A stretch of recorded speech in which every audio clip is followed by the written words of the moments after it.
До септември годинава се направени околу 240.000 тумор маркери. Најмногу анализи се извршени за простата, црн дроб, желудник, панкреас, тироидна жлезда и дојка, додека најмалку за хронична лимфоцитна леукемија.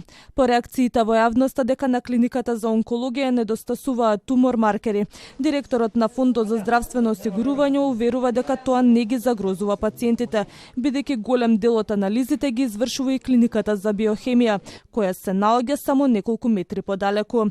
Клековски посочи дека треба да има јасно насочување на пациентите кон лабораториите кои во моментот ги даваат бараните услуги, со цел да се избегне нивно непотребно лутање, како и да се рационализира употребата на тумор маркерите. Треба да се рационализира за да се остави просторот за за пациентите на кои е тоа неопходно. Бидејќи често ние трошиме капацитети за пациенти на кои не им е неопходно и се создаваат проблеми за овие другите. Цените за различни тумор маркери се различни, значи овие околу 250.000 чинат на 2 милиони евра во фактурирани услуги кон фондот. Претходно дел од матичните лекари реагираа дека доцни исплатата на капитацијата, која според договорот требало да биде исплатена до 30 ноември, а како што велат, редовно доцни по 5 до 6 дена. Но Клековски уверува дека нема доцнење и посочи дека согласно договорот меѓу фондот и матичните лекари, рокот за исплата е 60 дена од прифаќањето на фактурите.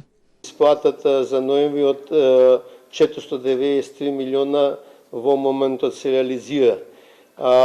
Да кажам и дека од исплатите за матичните лекари може да се види дека ветеното зголемување од 30% на капитациите на матичните лекари е исполнето.